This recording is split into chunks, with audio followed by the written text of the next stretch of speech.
All right, Live we done in started. 6. We There live. we go. We live. So what I'm gonna do is, like I said, we're gonna wait. We're gonna wait till people. Can get them We're gonna on, wait till right? people get in the chat. There you go. Yeah, he got some good pictures too, Renee, and video. Oh, wow. Yeah, he got some real good pictures. Well, I tell you the story when it comes to that. So Real good. Real good. All right, let me go to. Let me go to. Let me go to YouTube. Let me go to YouTube and see if I can see that. What you call it?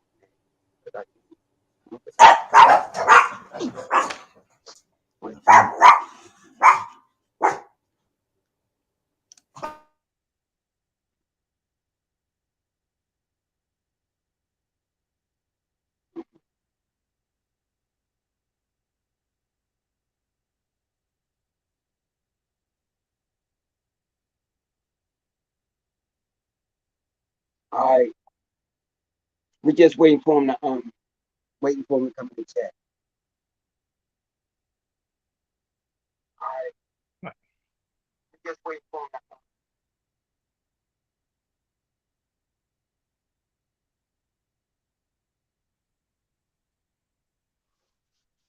Yeah, but like I said though, Renee Kenny got some. He got some nice pictures and nice. You know what I mean? Mm-hmm. Oh, Whoa, that's what's going on? Hey, how you doing?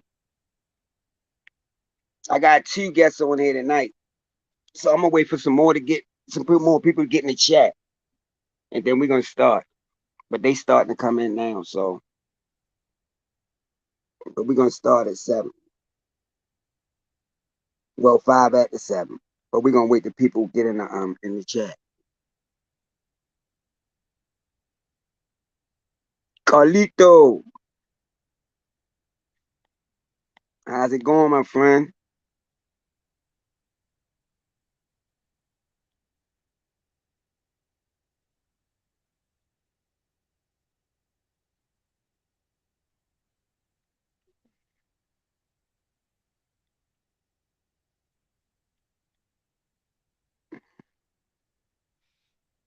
Yeah, we got some pictures and video too.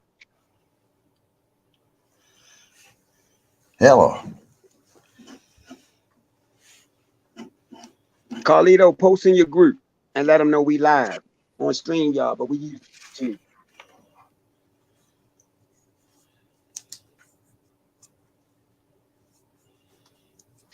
I can I'm gonna post on my group now because I should have did it earlier. I'm gonna post on my group now and let them know that we live.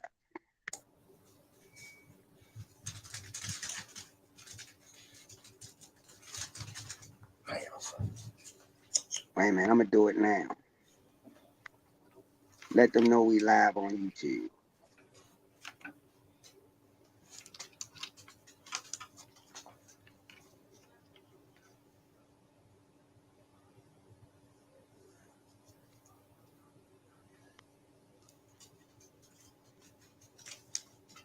Thanks, Carlito.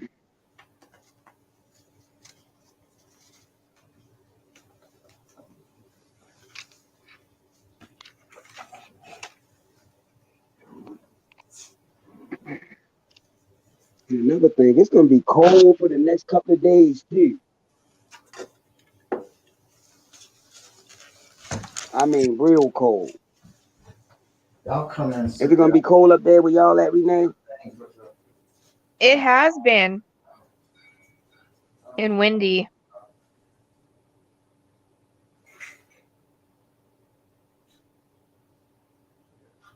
Yeah, but I mean, it's gonna get. They say it's gonna get cold. Oh no. Hey, Russ, how you doing, my friend?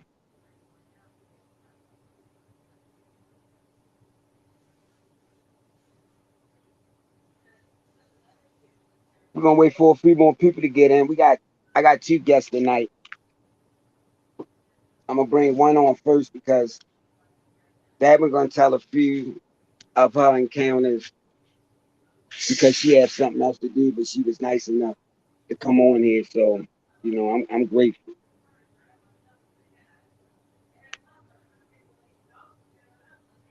So Carlito went to go post in his group to let people know. Well, they should be getting ready to come in anyway, but I'm gonna let her start in a few.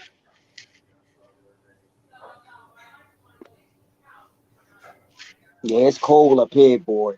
We got video and pictures too that I'm gonna share from my eyewitness tonight.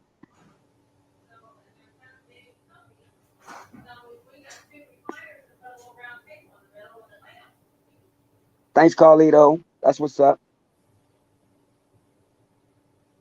Well, I posted it in my group too, so I'm just trying to get them, people time enough to get in here. The Jado, the set, what's going on, my friend? I got two eyewitnesses tonight. I'm gonna bring one on first. They're gonna tell their encounters because that one gotta go and do something, later. But I'm grateful that she came on here tonight. So, and we're gonna start in a few minutes. The other ones they're just jumping and join. But a couple of more minutes, we're gonna start. We got video and pictures from my second eyewitness, so I'm gonna make sure y'all see them. You know, get feedback on that. All right, Carlito. Thanks. Dogwood, what's going on? What's up, Lieutenant? How you doing, fam? Hey, Lieutenant, I told you whenever you ready, man, just give me a call. Got two eyewitnesses tonight. And I'm gonna bring on one. She's gonna tell her few encounters, and then I'm gonna bring on the second one. Second one got pictures and video, so and he do paranormal encrypted.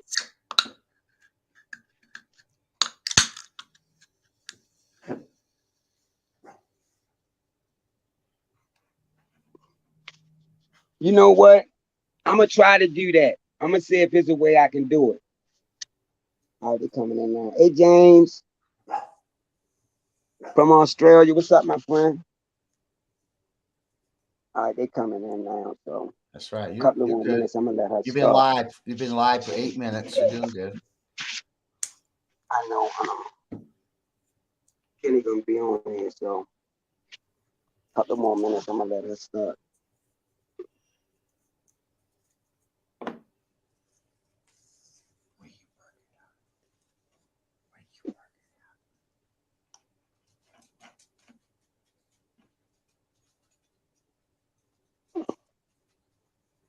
Richard,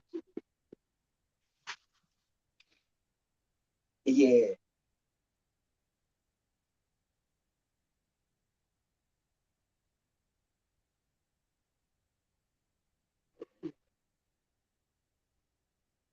Oh, I will.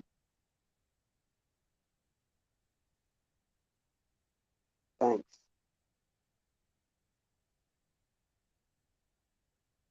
All right, a couple of more minutes. I'm gonna start, and I'm gonna let her tell hers. I guess people would just jump in a little later, but my second guest gonna be on here anyway, telling his because he got paranormal encrypted. Like I said, he got video and pictures. Well, I will be showing.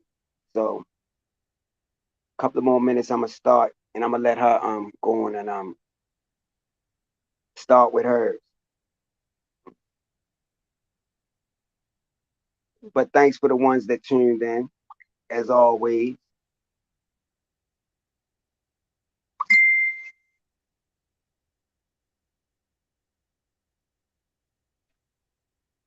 As always. So another minute, I'm gonna bring her on. And I'm gonna let her go ahead and start with her, cause like I said, she got something to do. But for the ones in here, if y'all do have a couple of questions. Try to put them in all caps so she can answer them real quick because, like I said, she has something to do. Hey, Diana, ATL in the house.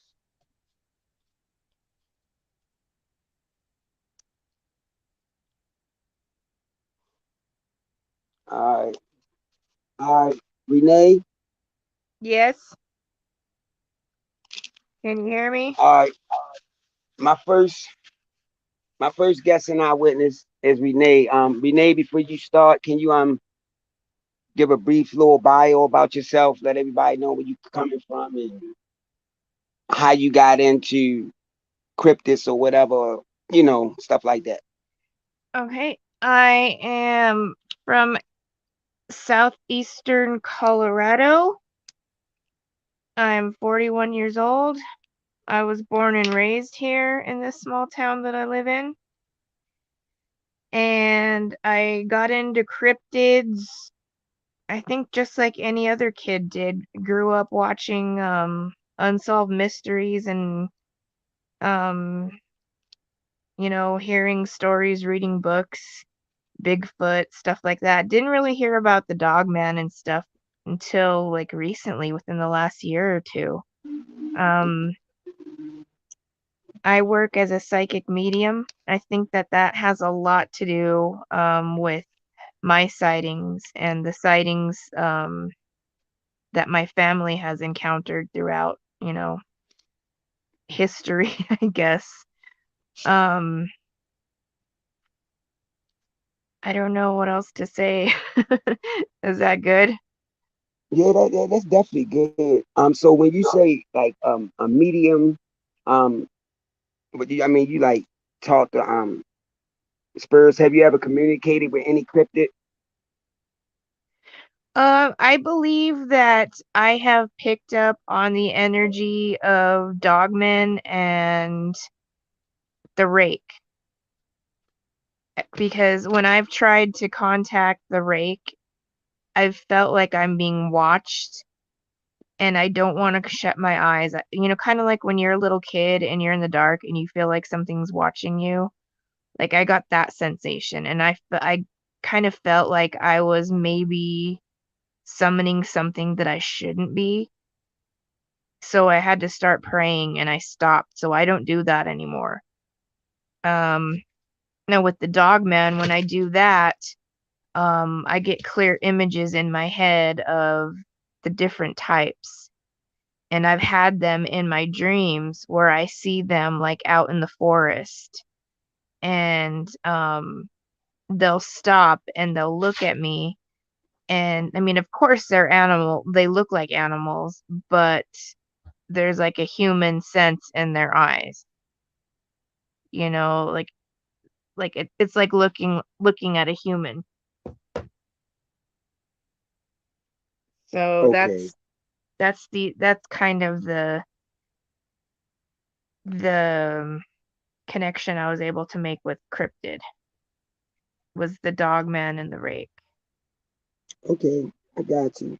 And I mean that's a good thing because I heard other people too because I was talking to another eyewitnesses earlier and she said that she was a medium and a psychic too and she communicate with Huh? them. So I'm gonna have her on soon. Yeah.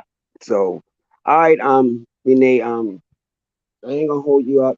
Go ahead and share the few encounters that you have. Okay. Start from the beginning and take us to the end. Okay, so before I start my cryptid one, I did have another one. I know I came on here before telling the alien experience that I had.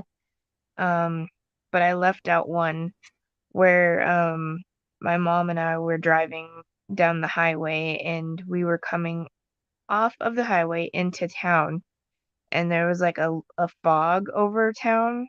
Well, I don't know, like a fog, like clouds, like a low cloudy fog over the town.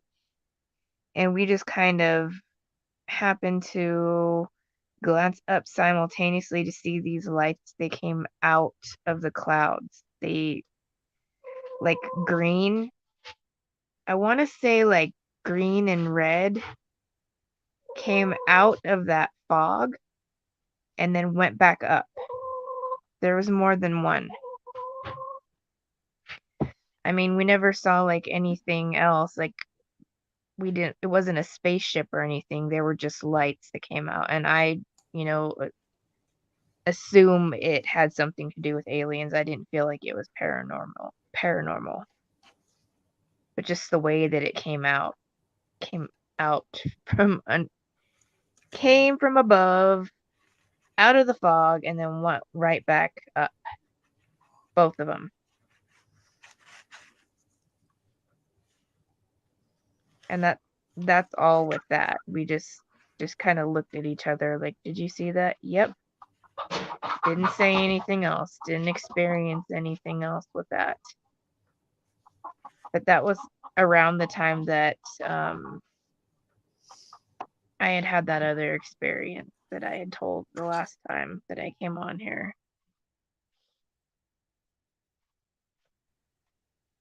Did you want me to just keep going with the next one? Okay, so they the ones that you was talking about, or you had more? Yeah. All right, you got more? Yeah, I have two more. All right, go ahead, just keep going. Okay, and these ones are from Stop, guys. Sorry, I have cats and they're fighting with each other. These ones are from the late 60s, 70s. And these are ones that my mom told me that she saw, that she and my grandmother saw. Now they were sitting outside the house.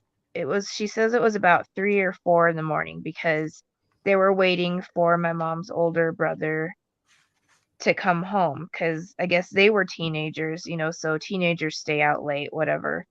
And across the street was a golf course. And the golf course is up on a hill.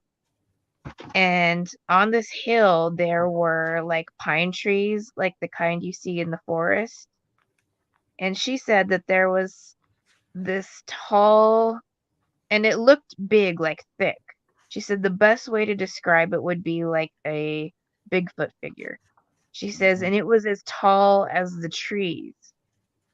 She says it would move from one tree, it would stay there, hide behind one, and then move to the other. Tree peak. And my mom and my grandmother, they both sat there watching this. I mean, and there's no forest around the area. I mean, you go across the street, there are like farms, and open fields, but we're not near forests or anything. But that was that sighting. So, I mean, I guess like a golf course Bigfoot type creature. And can you guys hear me okay? Yes. Okay. I can hear you fine. All right. And then this is on the same property. My mom swears this up and down. She said at night, this was on more than one occasion, on the shed in her backyard. She said she would glance out the window, and she swears up and down that she saw a gargoyle. That's the best way she said that. She says it looked like a gargoyle, I asked her how big was it? Was it little, like, the kind that you put in the garden? She says no, it was like human size. But it was like perched up on the shed. And I said, "Well, what was the skin like? Do you remember?" She said she remembered that it shined, like from the moon. So I'm assuming it must have been a full moon. I don't know, or the moon must have been out quite a bit. And I asked her, like, did you see scales or anything? And she said no, it was just like shiny, like lizard skin, like what are those those ones that are in the water, Scales. I can't, salamander, kind of like that. She said it never glanced at her or anything, but it was there on a few occasions, and that it did have wings, but it was just perched up there. Behind the house, though, there was an irrigation ditch, a big one. So the house was near water, and my great grandmother had a house right next door on the property, and she was said to have gifts, like the same gifts like I do. So I don't know if these sightings had something to do with her gifts, and then they say that when there's like large bodies of water around, like it helps things come through. So I don't know if there was some type of portal there. But those are the cryptid stories that I wanted to share that my mother had experienced on the land where they lived. And it's here in the valley. Wow. Willis Valley, right? In On the Arkansas Valley. Valley, yeah. I'm sorry. Okay. Yeah. So them the ones you want to share? Yeah, those are the ones that I wanted to share. All right, anybody got any questions before she leave and I bring on the next eyewitness? If you do, put them in all caps.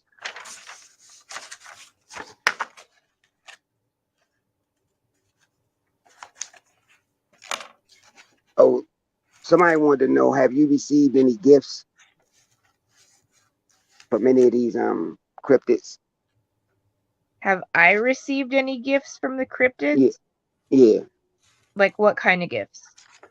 You Like know, like supernatural gifts? they twist Or sticks together and might be a okay. big bird. It might be anything, something like that. Not from those big cryptids, but from like fairy folk I have, but not from the larger cryptid. No. Oh, okay. The thing that you did you the thing something about the goggle looking thing or whatever. Somebody wanted to know, did it have a thin or stocky bill? She says it was like a muscular because I asked her, I said, was it big like a bodybuilder? Because I wanted to get her to get as specific as possible because I knew I was going to be on here telling the story. She said it was like muscular, but it wasn't like a big old like a muscle guy. Right. So I guess like a medium build male, like a man with obvious muscle tone. Okay, I got But you. not like an action figure though. With like the neck muscles and everything like that. Can you explain to the viewers what a rake, R-A-K-E, is? A rake? A rake, that Okay, is Just curious. me or Marvin. You, Renee, what is somebody it? wanted to know, did she say did it fly away? To my knowledge, and she never told me that she witnessed it flying away, but she did notice that it had wings, but she never watched it fly away or land or anything. Wow. Somebody wanted to know, how tall was the fairy? How tall? The fairies that I saw Yeah, had or how had big they was? the distance and the way that I saw them, they had to be at least 6 inches. Oh, Wow, that's And they small. were in a gold light. 6 inches? Yeah, that's small. Yeah. Yeah. Any more questions, y'all, before she go? And I'll bring on the next eyewitness. If you do, put them in all caps. You wanted to know what the rake was? Yeah, yeah. Yeah, that rake, I don't know exactly where it comes from, and that's what I was trying to figure out when I was trying to communicate with it. Uh, Um, it's thin, it has a large head, the skin is like translucent, you could see right through it, and it's like veiny underneath. It has a large mouth, razor-like teeth. The eyes are very sunken in, so it looks like a malnourished human with a big mouth with sharp teeth. Yeah, separate from a Wendigo. Yeah, almost. Yeah, Okay. kind of like a Wendigo, but Yeah. a little different. Okay. Thank you. Sure, you're welcome.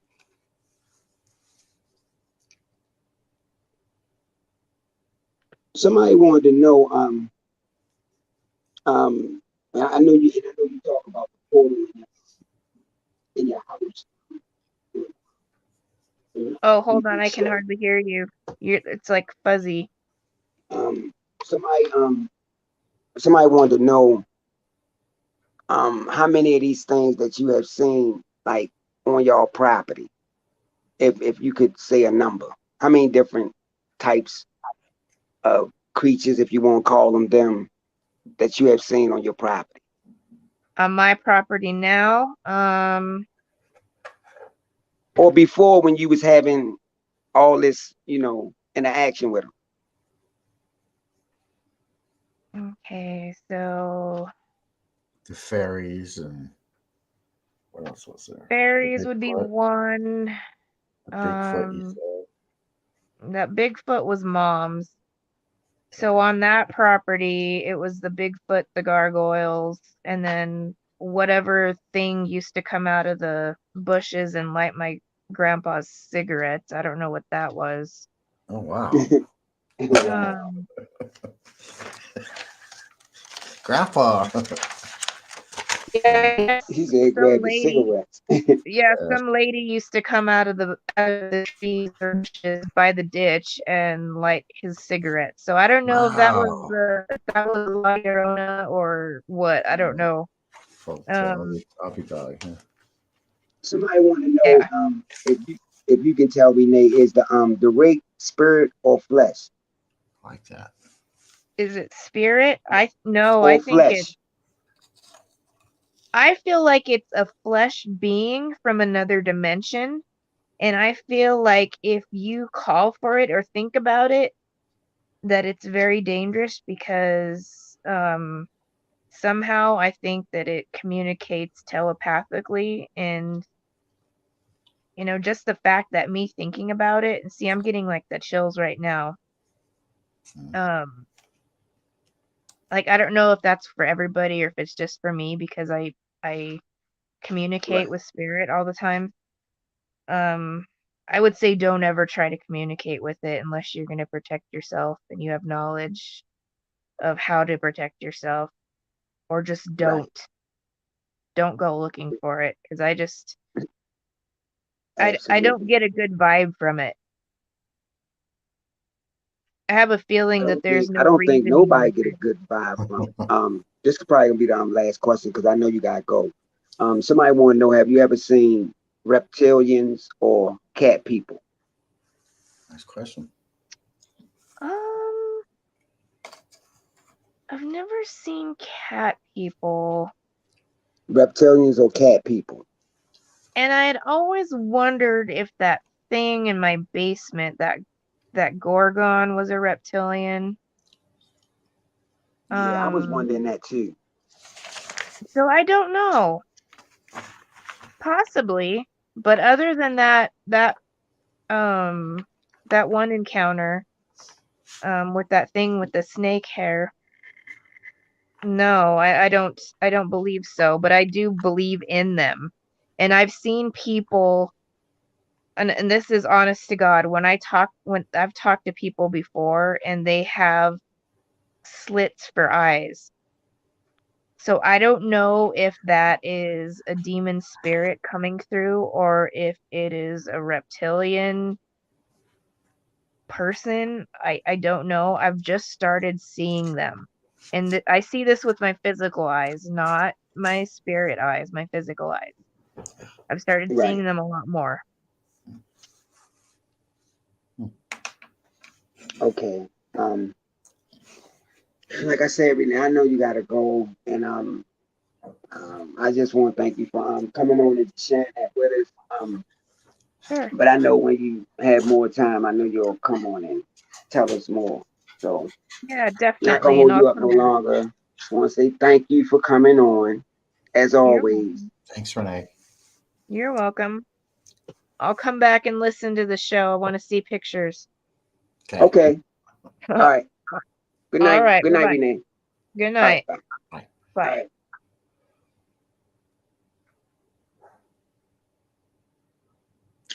All right, y'all. Just going to my next eyewitness, and he deals with paranormal and cryptids. Got pictures, he got videos, so I ain't gonna hold y'all up. Kenneth, I want you to come on here, introduce yourself, give a short bio about you, where you come from, and what made you start getting into this paranormal and cryptid realm. Hello, guys, all the way around the world here at the station tonight. Listen to this broadcast. I'm Ken Collins. I'm a Bigfoot researcher, and my dogs are gonna probably be barking and yupping out throughout this, but that's how it goes. Because they're the fur babies. My just to start out, I don't know how much what I have. Just to tell you real quickly that I started in my early 20s doing this, and my passion started with a movie called The Legend of Boggy Creek around 15, and it tells you now at 60 how many years that's been into that. But as far as from the movie until now, it's been a long travel and a long road. So tonight we'll be looking at a lot of my pictures that I take throughout the years, and going from Bigfoot tracks to trackways, the sightings, everything I have in my years out there. Now, tonight, I'm not sure what our agenda's like. We just throw it together and throw it up there. And I have Mr. Allen here carry that, how he wants to present things. So I'm just going to sit back and enjoy, answer questions for you. I shot him a smorgasbord of pictures over the years of my evidence, and we'll see what he has put together. Um, but yeah, so this broadcast, I guess, goes all the way around to Australia. I mean, it just goes around everywhere. I don't know, but I like to say welcome to everyone. It's amazing. I like to get out and can share my stuff with people after all these years of doing this. And on this program, I've been on a couple of times, and I've shared extensively on what I've found out there. But I like to see what he has together, because I like sending all these pictures and getting the pictures brought up, and I like to answer about that picture. So what do you got for us tonight there, sir? And I may be working with him, this station, as far as Bigfooting, and be help him out in to build up the broadcast and the people, and get more people to come on. And I like to help in the Bigfoot part of it. So when I can, I'll hop on with him and share Bigfoot encounters, and just to throw a little extra in. So we have a project that we have talked about to kind of help him attract more and to share more. So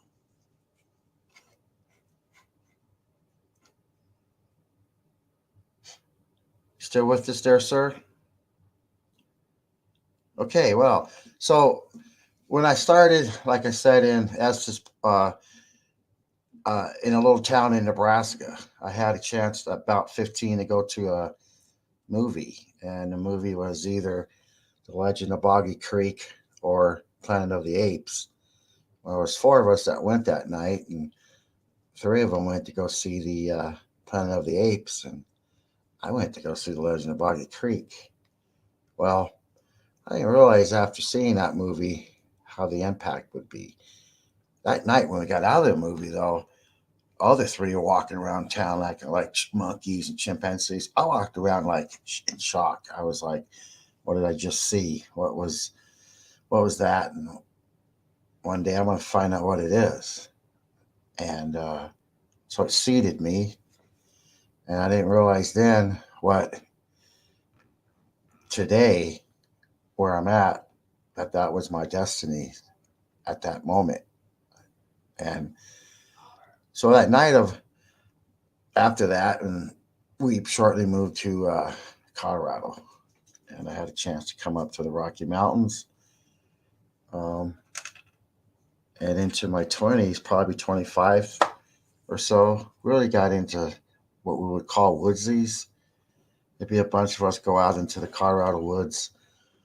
And, of course, we probably drank a few beers, but we look for Bigfoot and have fun out in the woods, shoot our guns. But I didn't really like that because I always thought that's not the way to get these things. They were hunter, my friends, and then I knew I had to change something in me to connect with these things. So I started doing things a little more. You have to connect spiritually with these things too, these forest people. So going on into my 30s, and a lot of the earlier years in Colorado Springs, I would, growing up there, because the movie I saw was in Nebraska, and that's where I was raised. And Pops got sick, had come about right after the Legend Boggy Creek. Right after I saw that movie, we came to Colorado, and but in Colorado, it's been good to me as far as my research. So in the 20s, we'd spend a lot of time up in the Gold Camp Road area, Rampart Range Road, Gold Camp tunnels, 11 Mile Reservoir, all up in there, all up in the reservoirs. Um, South Park, up to 3 Mile, extensively around there. Didn't really go into Fairplay too much. I just didn't go that far. Um, then we go into Deckers, Woodland Park, and I finally had a chance to do a little bit in the forest fossil beds in Divide, and but then from there, I got I got married between all this stuff, and I probably got married about 35, and shortly after that, we moved from that Woodland Park area up into the Estes Park area. I knew that I wanted to go into the Rocky Mountains of the Estes Park area and show that there's Bigfoots up in these Rocky Mountains. I always talked about how they're in the Cascades, they're in the Washington and Oregon and all that, but Bigfoot sightings, we had them here. We just didn't get them on notarized for them, or even cared about. People didn't even think they'd be up in these Rocky Mountain National Park. Plenty of sightings up there. There was reports of them up there once. Going to be reports up there of them again. So I went down the streets of Estes Park and I looked at all the stores there. Not one of them had a Bigfoot T-shirt or nothing. And I thought, millions of people come through this little town to go to that mountain. Not one know what a Bigfoot is here.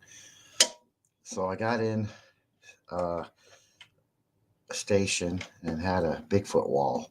I stayed at that station for like 10 years, and the wall got famous. And during those 10 years of that big Bigfoot wall, I got reports of where Bigfoots were around here and who gave them, and locals. And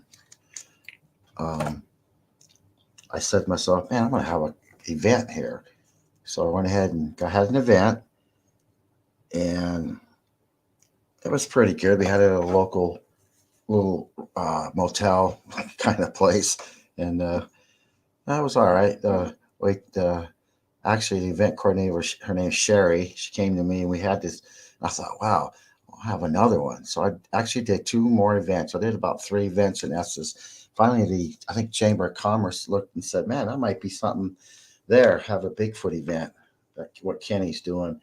So at the time, Todd Jerska was the mayor. And me and him would always see each other out in the woods doing our treks and adventures. I'm Bigfoot, and he's walking his dogs and doing his mountain stuff. He liked to walk the woods. Todd did. Well, Todd knew what I was up to. He said, gosh, the Bigfoot. And I thought, well, how does he take this, as a mayor? And so he come to me one day and says, Ken, we're going to have a Bigfoot event called Bigfoot Days. So now we do have an event in Estes Park. It's called Bigfoot Days. It's all from dedication from the local researcher like me that spent all these years up there. If you go to the Estes Park newspaper, look for the 2013 Bigfoot sighting. And there's go to my webpage, Bigfoot Loose USA. You're going to see a smorgasbord of videos, years and years of research from the Steamboat Springs area all through the Rocky Mountains down into Estes Park and around into the Pikes Peak area. So extensively been strong roaming these years and years of roaming these mountains. And my Bigfoot days went into something deeper because in my upper 50s, I experienced more alien stuff. And there's a movie coming out called Alien Contact in the Rockies. We're supposed to world premiere this movie in Vegas, and it got canceled because it was a 10-day event and everybody wanted a mask. And he gave the event and just said, forget it. So we won't have the event now. The movie won't premiere worldwide, but that's not the point. The thing is, got to watch the movie to see that the alien part of what I've done in all these years didn't really hit me hard until my upper 50s. And I had an encounter. It's best to share the movie and then see what happened. It was things that changed me thinking that maybe these things as Bigfoots are more than them, just besides human flesh and monkeys and all that. So tonight now, I sent to him, I don't know what pictures he'll bring up, but there's pictures in there of incident that happened in 2020 with me to really make me think to myself of these things more than just super hybrids. Are they alien connected to portals and seeing things that's in that alien contact in the Rockies? When you guys go on and buy it and look at that movie, you see about an orb I experienced that was opening and taking the Bigfoot to it. So I'm not sure what the pictures will be tonight. Maybe he's setting them up, I hope. So when we first got married and I would go out and do my Bigfoot stuff, my wife wouldn't know what I was doing for like about the first 10 years of what we were married. And when she did find out, she started accepting that, buying me equipment and getting better things than I used to have. I used to be pretty sloppy in the early years. I never categorized things. My first sighting was 2013 in Estes Park. And the sighting was about 9:30 in the morning. It was January 7th. That's my buddy's birthday. And I went out and had that sighting in the daytime. I saw a little juvenile, and it was about 80 yards out. I was looking over a rock.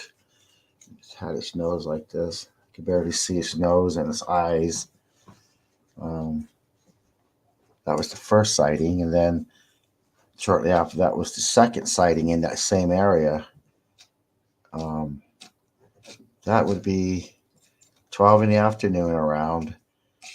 And in that second sighting, the little one was with this other one. Now, the little one was behind a rock, staring sideways at me, kind of looking the same way he did the first time. He had his nose in the crack. He's just staring at me. And as I'm looking at him, this red, at least 8 feet tall, was shot from over to the right of me. And it was so close because what I did is I had jumped off a rock and it came out of the gifting rock.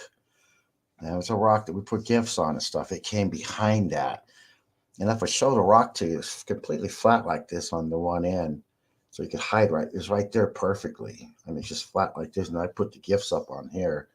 And it shot that out of that rock. And when it did, it was 20 steps from me or more, or less, I should say. All I had to do was maybe 3 bounces, 2 would have been on top of me.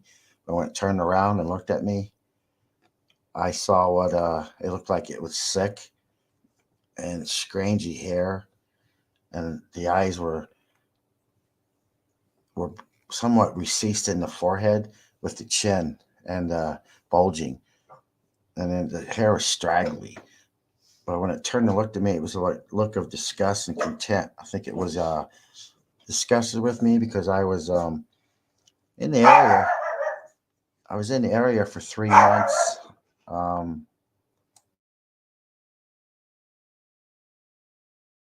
I was in the area for 3 months, habituating it. And when they got, I feel they just got used to me. And there's a lot to earlier what Renee was saying about spiritual, how you have to connect to these forest people and get their trust before they're going to let you see them. And mind you, I've been in Estes Park now 15 years doing this. My first sighting didn't come right away. It came much years later while I was up there, but I had to connect with them up there. Man, I just spent a lot of time out there doing it to get them to come to me and connect. So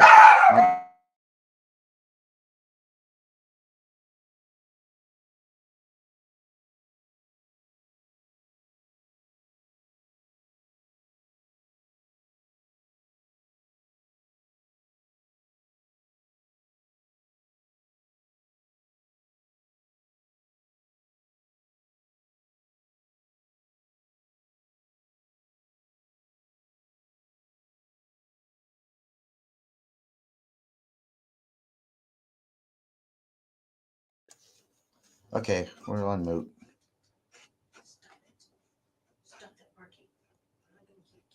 Okay. Sorry about that. Dogs bark. They bark at the wind, and when it blows, I don't know.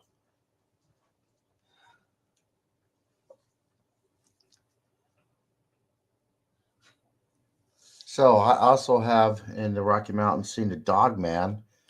Um, when Renee was talking earlier about that instinct you have, uh, like the instincts from hot and cold when you touch things, just that's different. This is a different type of instinct. It's like a projection thinking. You see something before it happens, or they call it premonitions. You want to call it that? It has zillions of names. Now, when I'm walking through the woods, something said turn around, and once I did, I looked up for some reason. He or it was in the tree, and I know it wasn't a bear because the way he had the arms folded over and looking down like it was a cat way, and it was hot. It was in July.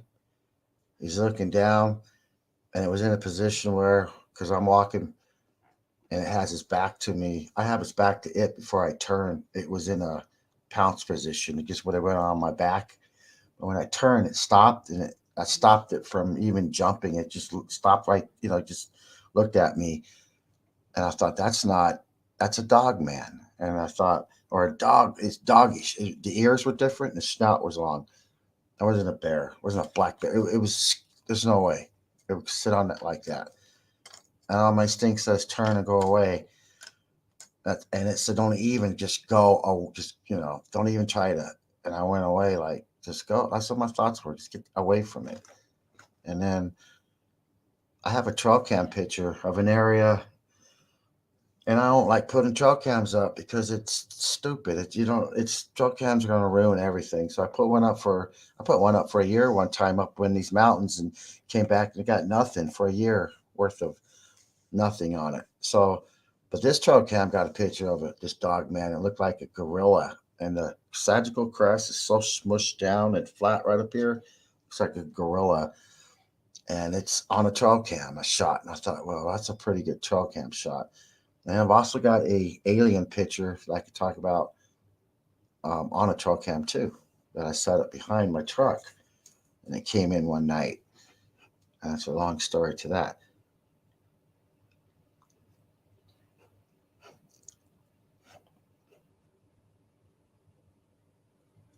Okay, Mr. Allen.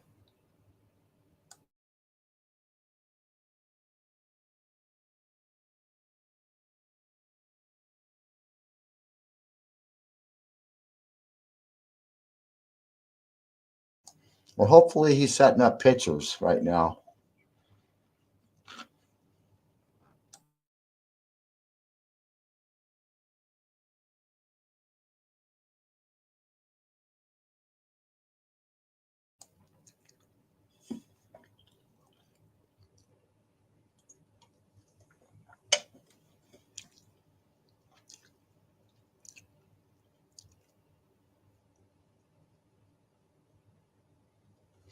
Oh yeah, he's typing back there. Okay, he's still working on it. So the 2020 expedition up in the Steamboat Springs area of Colorado, and I do an area up there that I do a lot of footprints. He's going to show tonight. I don't know what he'll show, but a lot of the footprints out of that area around a reservoir. And we go up there almost 10 years now because we know there's a family living there. Because we get these prints from two different reservoirs, and they're the same prints. They're walking my reservoir and this other reservoir. And he's taking and casting it. I get my castings, and we know it's the same guy. And we know there's offsprings that grow there. And I've got it from 5.5 inches growing. And most of my tracks, I get out of my trackways so inline, it walks like a tightrope. We don't walk like a tightrope like that. It's impossible. This little guy of 5 inches would be compared to a 5-year-old human. Just saying, a 5-inch shoe. I can never get one of the little kids at my events if I drew a straight line to get them to walk a straight in line like that little trackway I got that time. And I cast. And I like to do stuff like that. Like Cliff does. He likes trackways. And Jeff Meldrum, he'll drill me on the anatomy of the footprints. Most of the time, he'll say that they're human, but whatever. I like to cast them. But that area also, besides getting the footprints, we also knew there was orbs up there and spaceships and funny things going on up there besides Bigfoots. Well, 2020, after the, and I think he's getting the pictures ready. There you go. How you doing, Alan?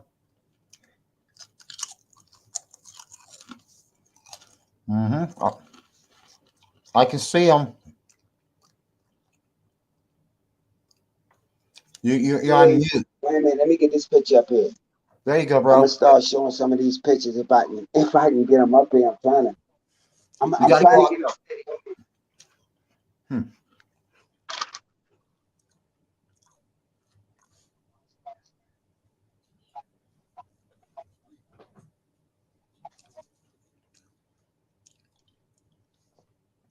Oh, we gotta show him like that. Okay.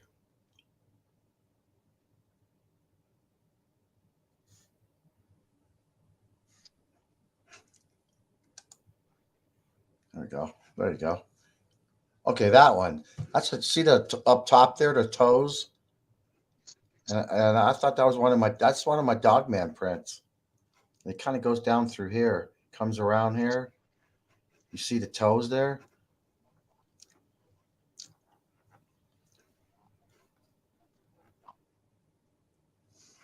Wish I can get this thing out of here.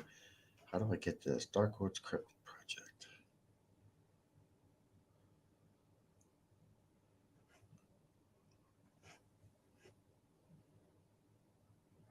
Oh, you won't be able to show.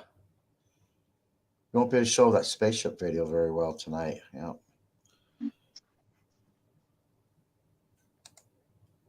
Huh.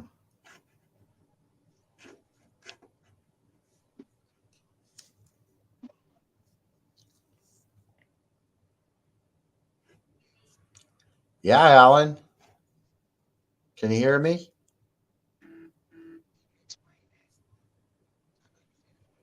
Yeah, that's the Dogman print.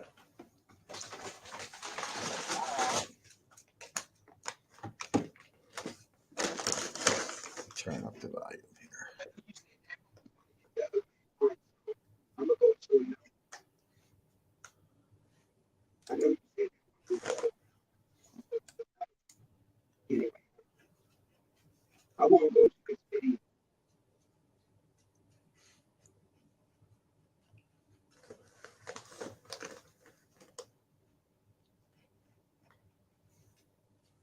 Trying to go to one so I can see it, but we can see it. But can you explain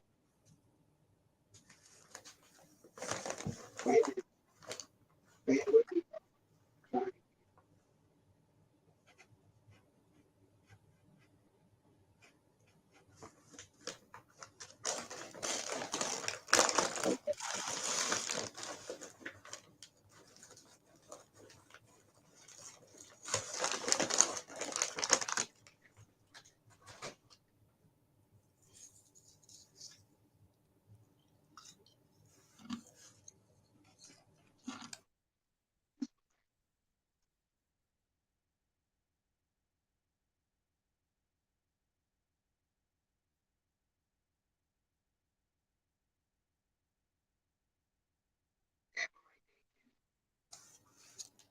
Huh?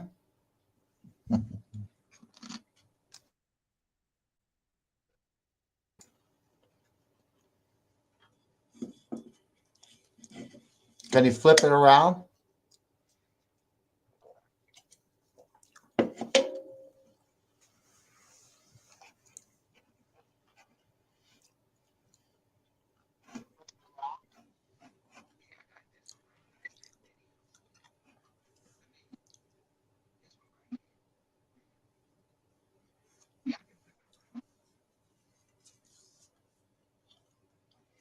Well, Bigfoot Loose USA will have a lot of them, clear pictures.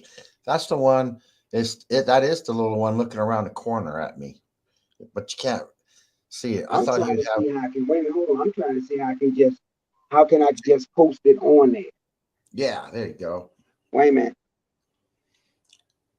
I'm Next trying to time see we'll how I get it. can just post it on there. All right. Next time I'm gonna we'll go get to it. this pic right here.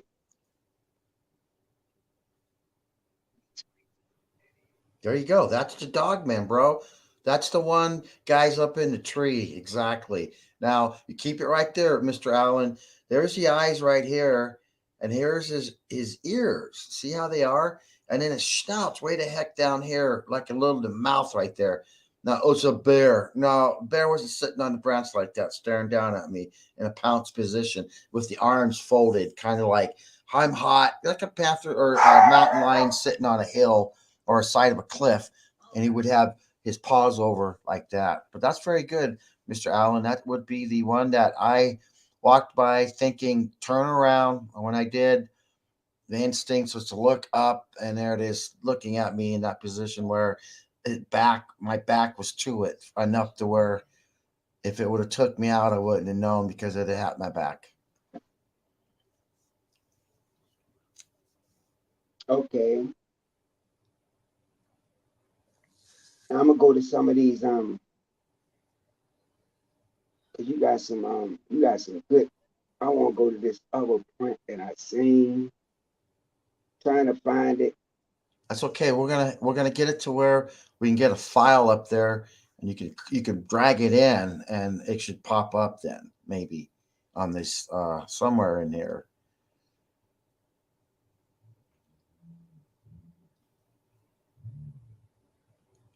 I mean, I'm coming. Yes, I'm gonna go we to this will other one. improve. We This will other one improve you sent this. me earlier. Out of Coming. 125 shots I went, we've shared one, so we could be here for next month with me. And next time we will get it to where we could shoot these through. I love to shoot 100 pictures at an hour, not one. So we would get better at this. It would. He's bringing them up.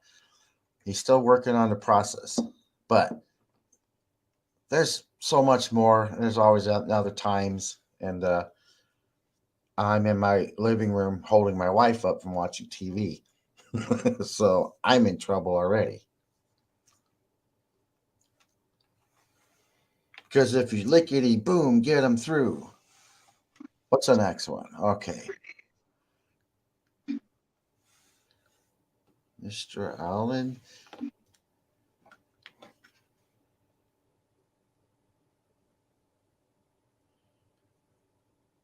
That's a moss print. Now that's in moss, and that's the area of my first sighting. Man, I mean, it's just right in these rocks where they lumber in, and to me, that's in moss. I know. Sometimes they leave some type of sticky residue when they walk, and Pat McCoy and Robin have had it happen with their hands and their on their pillows, and it'll leave this white substance, and it could have grew from that. But that's actually moss on a rock, or coincidentally just looks like a print. So, got DNA on it? No. Is it green moss? Probably.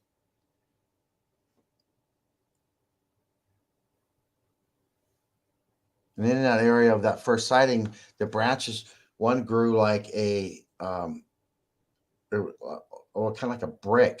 Oh, that's now when I go up to this area that I get the little one I was talking about, the 5.5 inch one. This is the one that walks around there. And these run between 8 inches up into 13 inches. Now, I didn't put anything for scale because after all these years, I see so many of them. I'm like, you know, I just take the picture, cast, and go. All the scientific stuff, I say, don't do like what I do. People be over there measuring every inch of it and width and diameter, heel, and blah, blah. I get thousands of them up there after 10 years. But that's one of the family members' prints. And it's always the thing, flatter the better, your mid-tarsal flex. That reservoir is recedes when it does about 10 feet every week. So I try to go up every week to walk that shoreline that's receded because I know next week it'll be down 10. Next week after that, it'll be down 10 more. Next week it'll be down 10 more. Pretty soon it's down at the bottom, and then walk that shoreline all the way each time, and you're going to see different prints. You're going to see humans. You're going to see theirs, but you got to see ours to see theirs. They got to see ours. We got to be with them. They got to be with us to see things. So, but some of those things are so in line. The characteristics are human. But that reservoir, when it drains, it's a blanket, and it shows the prints. And I get a lot of those, and I get a lot of the four toads ones up there too. And it clearly doesn't have a fourth toad. It's not like the toe was pinched in because it wore shoes all like toe just isn't there.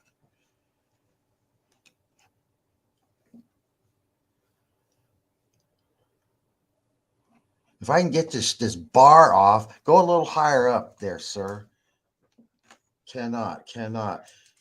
Go back out, maybe. I can see your fingernails. And that you need a new, well, not seeing it. I can't see the bar.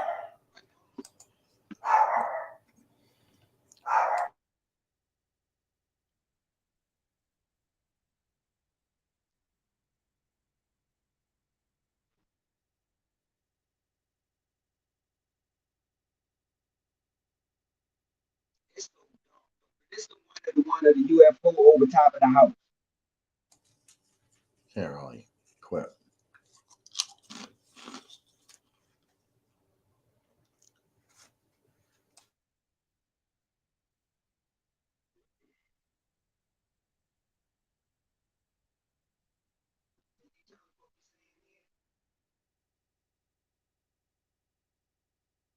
Unmute. Hey, that's an alien, guys. See it right there? Okay, see it right there, Mr. Allen. You're good, buddy. Right there. So, see the eyes? Look at the head right there. Staring over something over here, and I thought it was Bigfoot down in here. But that stuck out. Reptilian looking. Why didn't they walk over there? You know what, guys? That picture was sent to me. I didn't take it. Now, if I would have saw that in front of me, I'd have walked my butt over there and kicked it. All these years of doing this, I'm tired of this saying, ooh, it's right there. You take a picture of it. Well, to me, she says that's an alien. And it's from a researcher that's used to be a friend of it's a researcher that's a friend of mine, and she took that picture. But to her, everything don't matter. Now, paradoxically, that could be a very good paradox picture.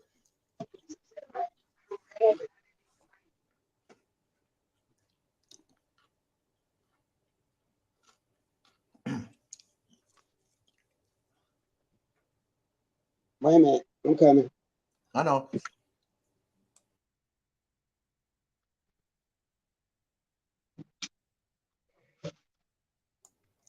Okay, what he's trying to show you is the blue orb. Okay, I'm back.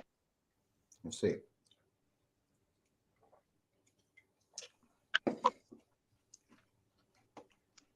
I'm back. I'm trying to get the pictures up here, but what I'm gonna do is I'm gonna upload them on the page in the video. I'll upload them on the page. I'm gonna do that now, y'all. I'm gonna upload them on the page. Y'all go to the page, but you can finish talking.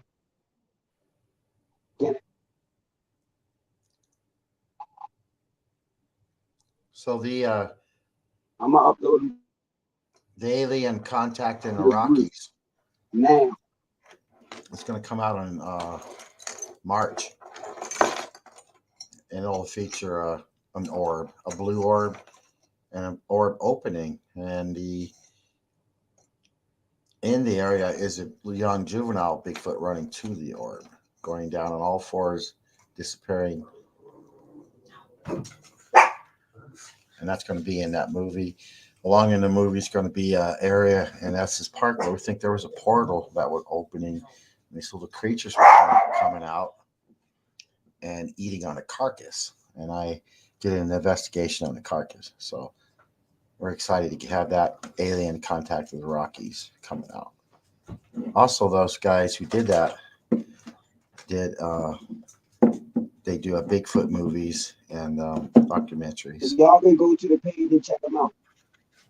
So if you go to the page and you see any pictures in there and you want to question them, and there's a bunch, but I sent him a picture tonight of an alien spacecraft, guys. And I'm sorry that this is not set up, but wait till you view this spaceship. Now, all these rights aren't mine. They're someone else's. They're sent to me with the approval I can share them.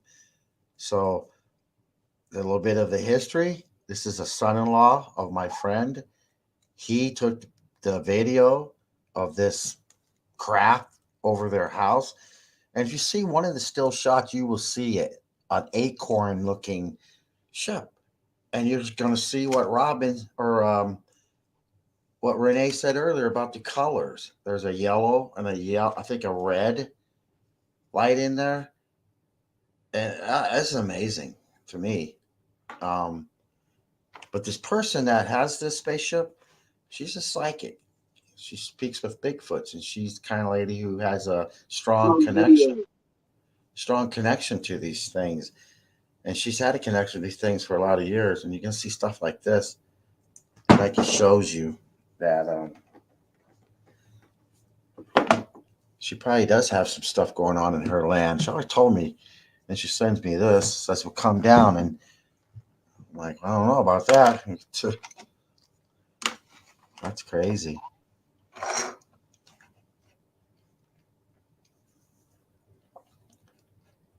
Well, my big alien connection part of it was after the blue orb.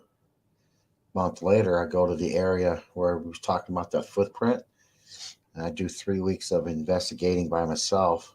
And first week, you're going to see in that smorgasbord of pictures she set one that has 4 lights in it, and that's the spaceship that I took the picture.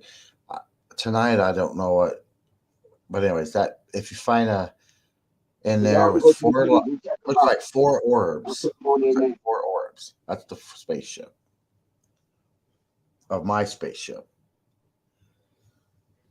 that I seen that first week I was up there in 2020.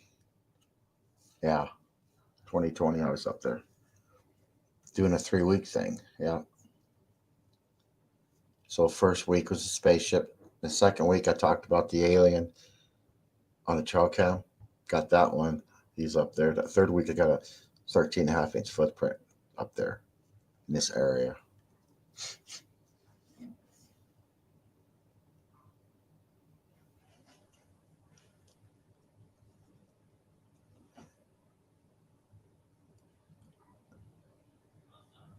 So I tried to show the prints in the mud because the flexation when you're running through the mud's different.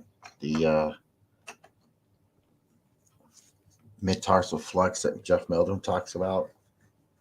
Sometimes you don't even get a full print; you just get half of it because they're in such a long stride and they're running. They just kind of like glide over it. There's so much energy, kinetic energy going when they're running to get to that next, and how they have to twist that hips around, pull that strength in that stride. It's just they're more intelligent and a heck of a lot more stronger.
You can go ahead and finish, Kenny.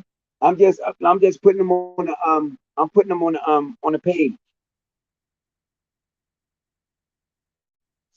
and they can go over there and check them out after the show. You say the audio is gone. Hold up.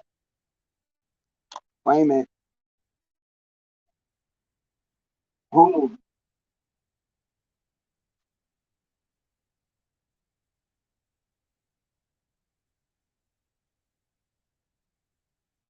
Well,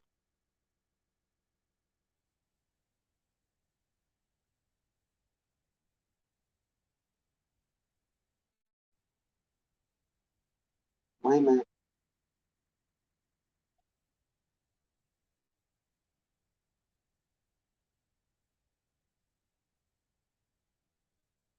Kenny, Kenny,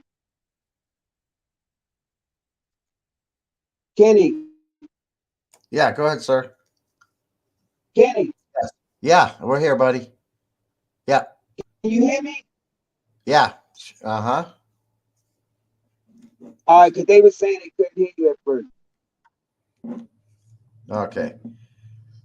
So the Estes Park event will be April 1st to 2nd. It's called Bigfoot Days. They can't hear you. And well, let's see here. We are unmuted. Can you hear now? How about now, Kenny, guys? you going out. Huh. You going out, Kenny. Yeah. Try now. Let me try turning it up. You going out. Unmute It your is. mic. Yeah, it is. It's unmuted. Yep, it's unmuted.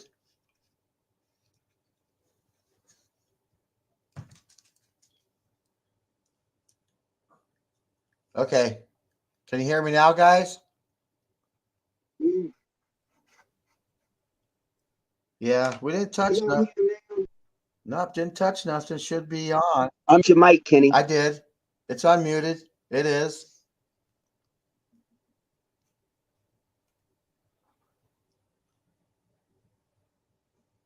Can you hear it now, guys? Because I didn't touch nothing. It should still be the same. Unmute. Let me go off a full screen. See if that helps.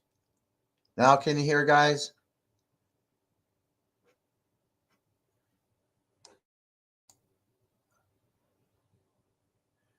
And it says here everyone can hear and see you, so it must be good. Okay. Okay. All right.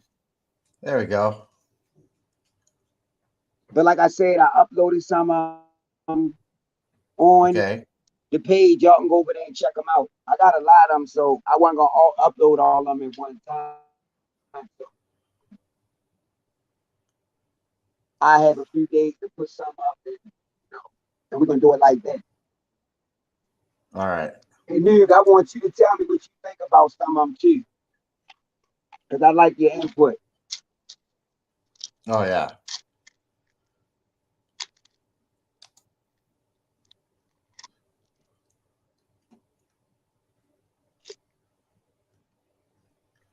Okay, now I can see there.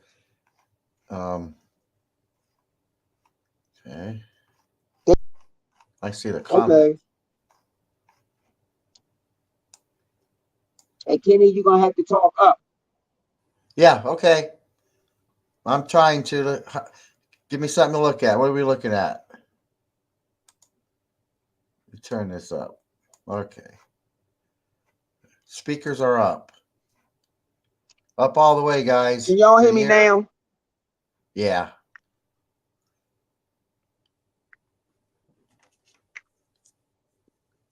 Testing. Yep. Can y'all hear me now? Yes, I can. So that's a little better.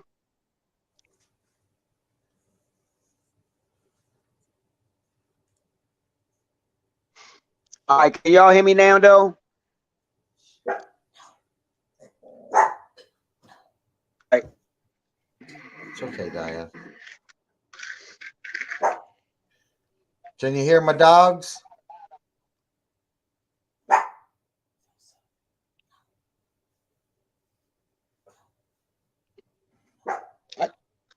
I just want to make sure y'all can hear me. Okay. I got you, Nuke.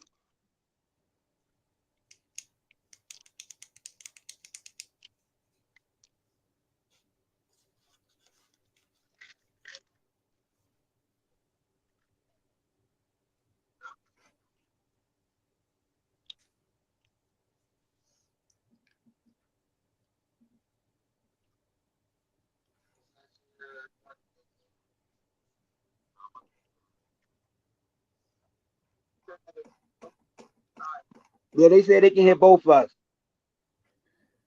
Okay.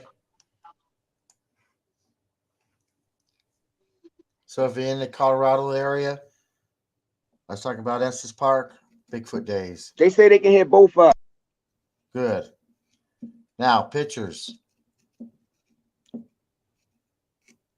All right, thanks, my friend. Go ahead and finish, Kenny. Yeah, so Bigfoot Days in April, guys. 1st and 2nd. We'll have the guys from Mountain Monsters there. And Wild Bill and Huck. Or Wild Bill and I think Huckleberry, yeah. So come up to Bigfoot Days, April 1st and 2nd. And then we have the Nebraska event, the 23rd, 24th in Hastings. And we'll be premiering that Alien Contact in the Rockies. And David Ford's got a new movie out. He's showing that too. Then there's a lot of events going on at the Sasquatch Outpost. That's out of Bailey, Colorado. Jim Myers up there has a lot of night events going. And Jim will be in that movie also, Alien Contact in the Rockies. He's been in several movies now prior to this one. So the site that you'll see a lot of my Estes Park investigations on is Bigfoot Loose, LOOSE USA. And you will see some extensive amount of videos and then pictures from, geez, we have vocalizations from Kentucky to Colorado in there.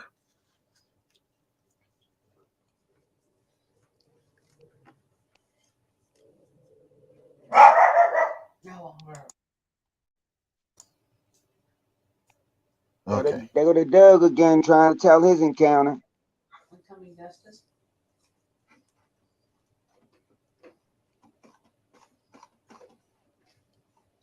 So the different types of Bigfoots out there, are they manufactured?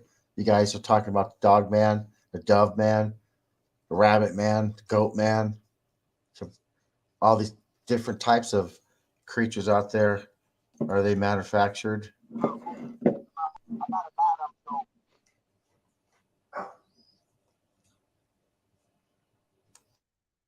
Now, in my years, I have not. I can't say I've seen anything like a lizard or a goat man. Now, dog man to a Bigfoot. Bigfoot looking more like a human, not a monkeyish.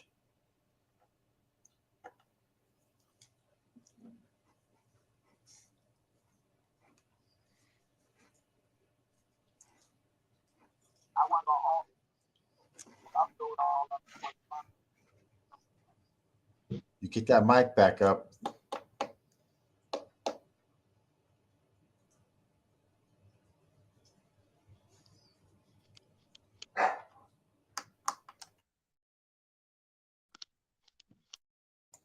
Okay.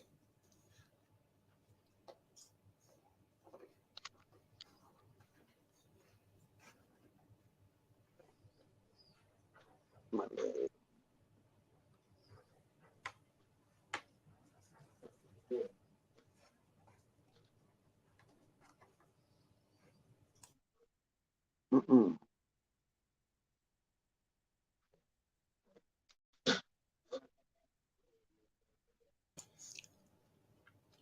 Hmm?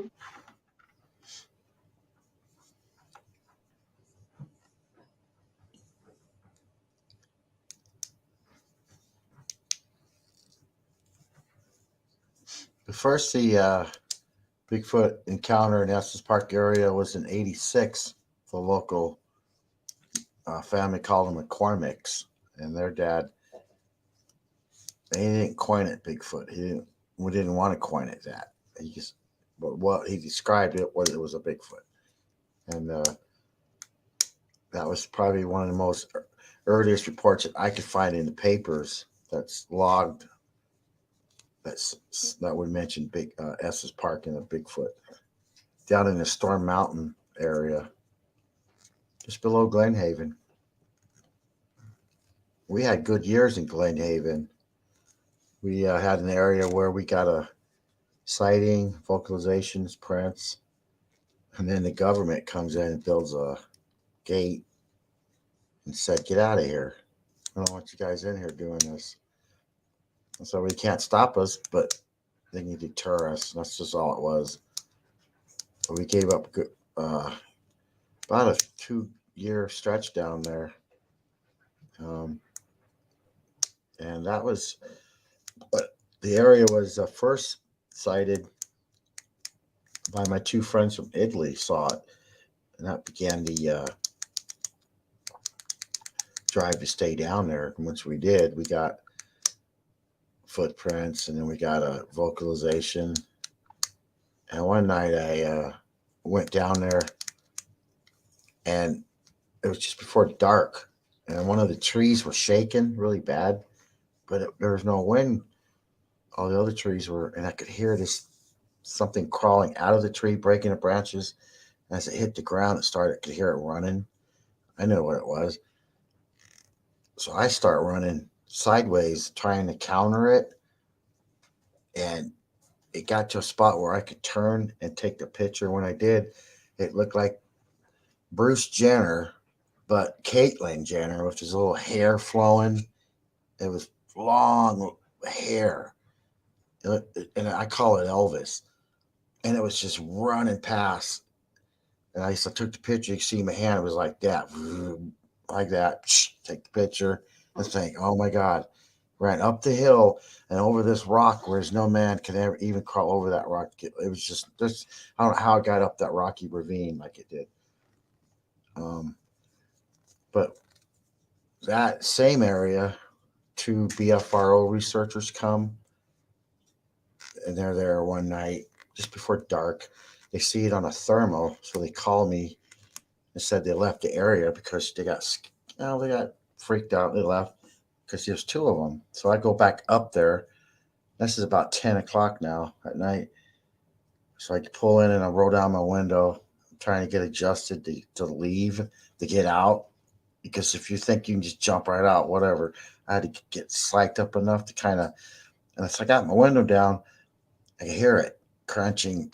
We're in a creek over there. So, and the creek was right in front of me, right where Ellen said it was where they were coming from. So I heard this first time in my life. I finally got to hear one, and all it did was go whoop, just like that. But it was such of a whoop, it blew me like my hair moved. It was just that it was a holler, a simple whoop. Wasn't it screaming at me like Tarzan? So the that's like, well, I'm not going to get out. So I didn't get out that night, but I got a beautiful whoop on the recorder. And when people ask me to do my Bigfoot holler, I just give a big old holler of a whoop. And some people are hollering and holler for 30 seconds, but whatever. Bubble does a good holler. Um, so that area was very good down there. And the Estes Park area, it's called Glen Haven. It sits below Estes. Now, my first sighting was in Big Thompson Canyon. That would be going up the Big Thompson Canyon. That's up in an area called Spirit Mountain. It was an old shooting range. And how I got that area was by a gentleman who was a fly fisherman, and he had camped up in this area, in that old shooting range area. He had camped up there, and he saw.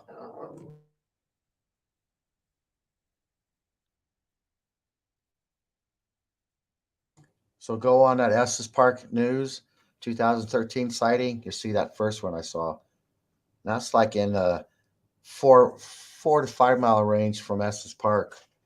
So there's plenty of times they've seen them walking in Estes Park. You probably looked in your windows. You guys don't even know it. So what are they?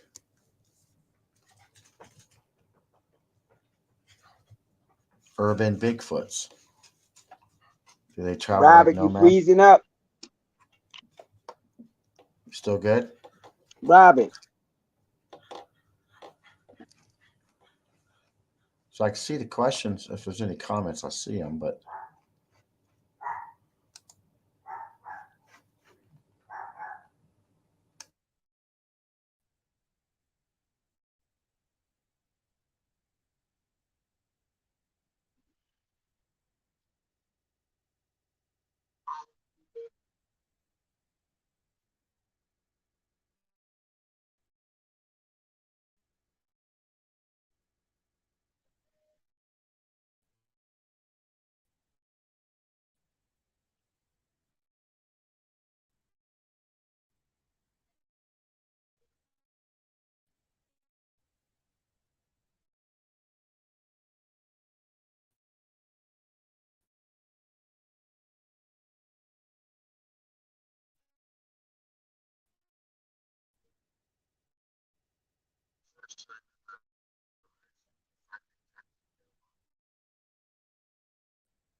That's the first print. When you read about it in the Estes Park News, yeah, that's the one.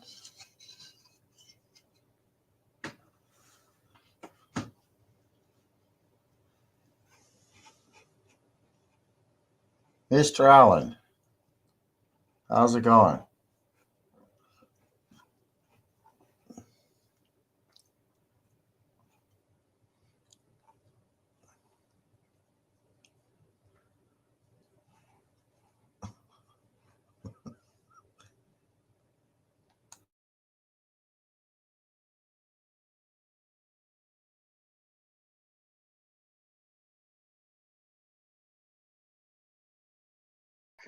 My bad, Joe. For some reason, I don't know why it did that, but no, we still on. It's back on there. I don't know what Oh happened. yeah, yeah, you could.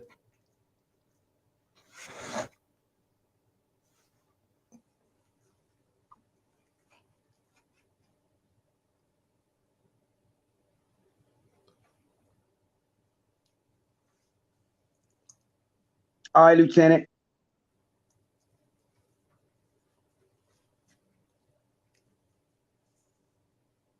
Did you finish, Kenny? Yeah, yeah. Or I can not All sure right. where Okay. not sure where we're at, but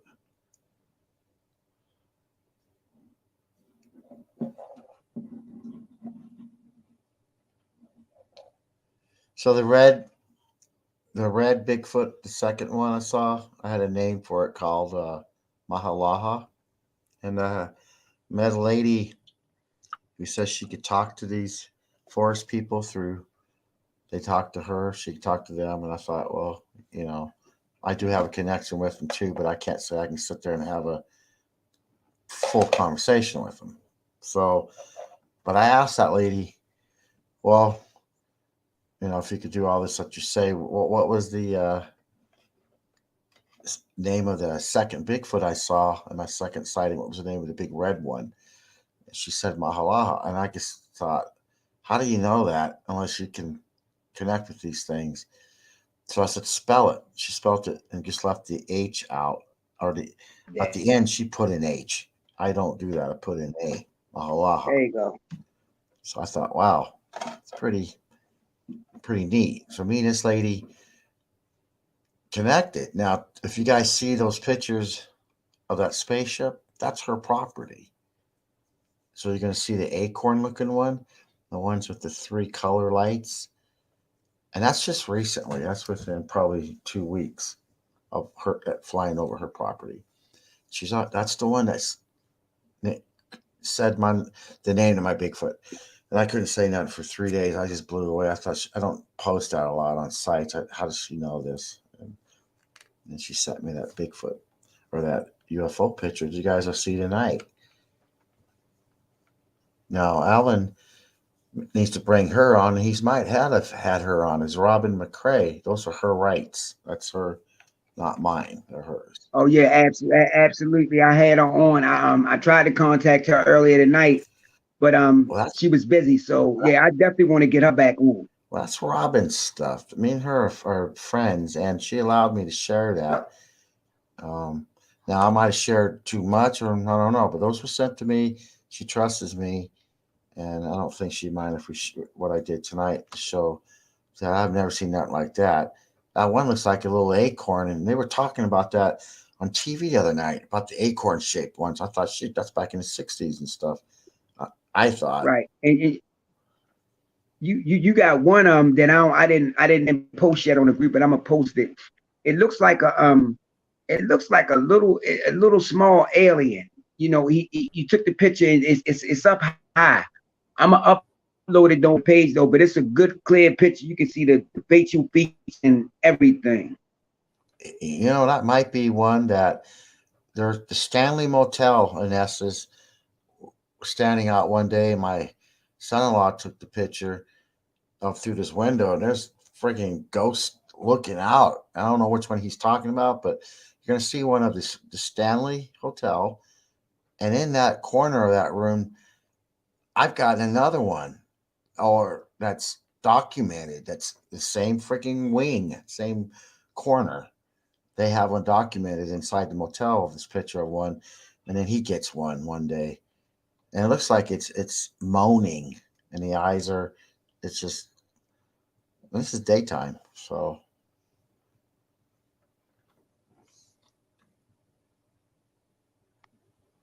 Yeah, but you got some good pictures, and I like them Doug man prints. I mean, I put it on the page.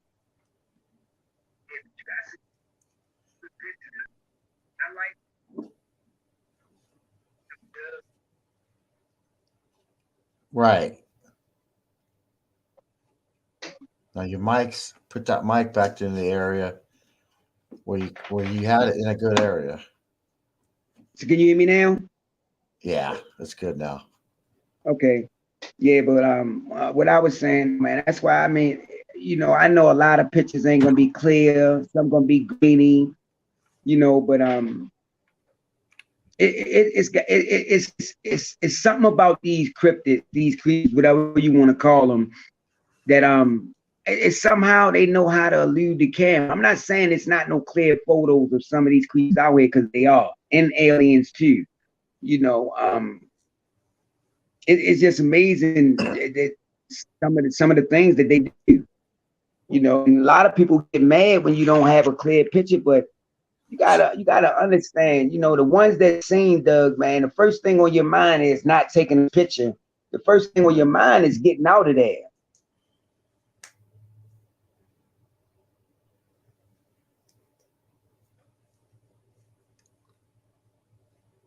Yeah, with That's the first thing mine. on your mind.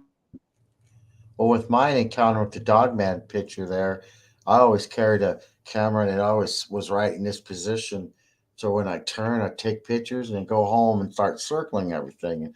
Ooh, there was one. Ooh, there was one. A lot of years I had to quit that. But my earlier days, I always had a camera in a position where if I turned, I took a picture. I learned from Scott Carpenter that from reading his stuff that he'd just turn the camera back and face it backwards. He'd get backward Yeah, shot. You'll see these things peeking back over the rock as your back is turned and back down. It's thinking right. Scott got some good pictures of That's one doing that.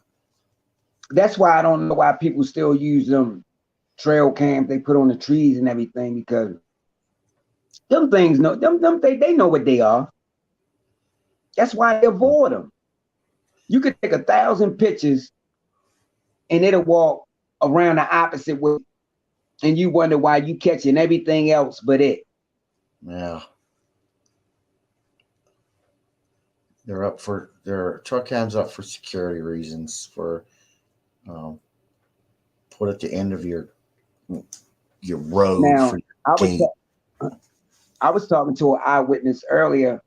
Um, she said her friend, you know what I mean, is and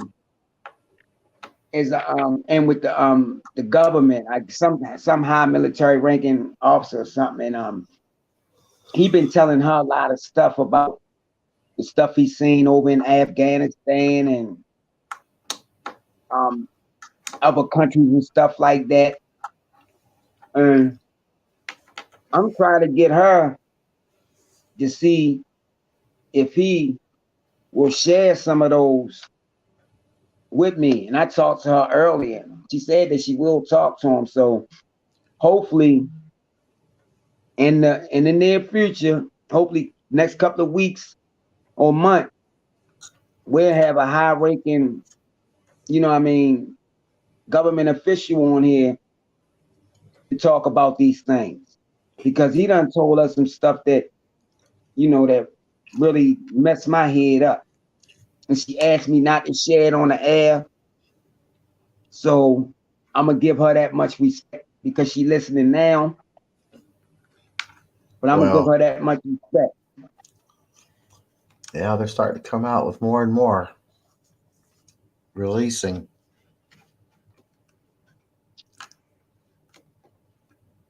Absolutely. And they showing themselves more too. They showing themselves more to people. Now, I was listening to Jeff Nadoli yesterday, and he had somebody on from Scotland, and they caught a dove, man, like I was telling you earlier, cloaking.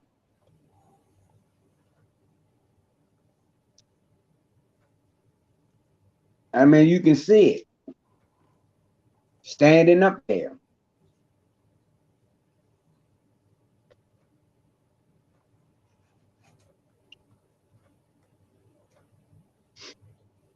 You can see it standing up there, Kenny, You can see stalking that. this deer. Did it? Yeah, Was it in it's a? stalking a deer. Huh. No, that was a dove. Dove, That's man, right? Dove. Huh. So would it have huh? wings? Would it have wings or arms? Arms. Hmm.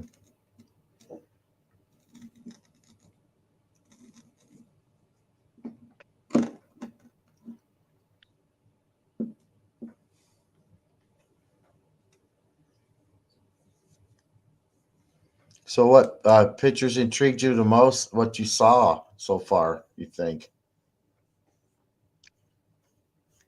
The UFO pictures, the pictures of Yeah. that Doug man, the prints of the Doug man prints. Yeah. Amazing, amazing. It don't get no better. It don't get no better. Yeah. Up in that area, there's a lot of people missing. Um, One time we saw there's 10 of us in a group, a yellow and a blue orb coming out of the valley and it's chasing each other. It was just like they were just like two little playful balls going through and interacting Right. intelligently. Let me let me ask you this: do you think that the military? Well, I mean, I know they have, but you think the military have captured some of these creatures? Yeah, for sure. They have. They're for the technology that they have beyond us, we just get, yeah, they definitely do. From Mount St. Helens that time, when that mountain blew, it had them then too. So when the mountain forest fires happen in Colorado, I like to go up and try to be the sneak in a little bit and see what they're Mm-hmm.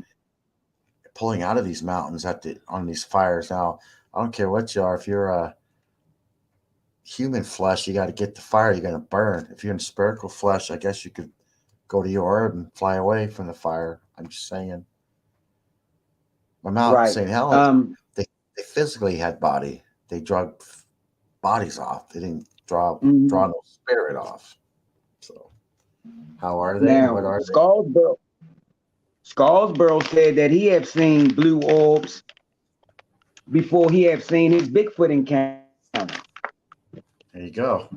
That 2020 encounter with the blue orb, I'm looking at it for about 20 seconds. I have another guy with me who's hearing me talk, and I'm saying, "My God, do you see this orb?"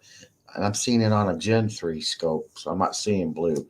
But I told you earlier, I always have my camera here. Put the Gen 3 down, lifted my camera up, which is a Canon right here. Lifted this camera up, took the picture, was smart enough to do that still while I'm looking, and then put it down and put my Gen 3 back up. And then he says, a partner, I hear something running over to the right, Kenny, where we walked up. Now he's talking normal and he's talking to me to where he's not screaming. And he's about 10 yards from me. So I get off my rock, run over, and like you're saying, blue orb, what's running to the blue orb? A little juvenile, probably within the 4 foot range. And it hopped, I believe, went to fours. And did it go into it? I don't know.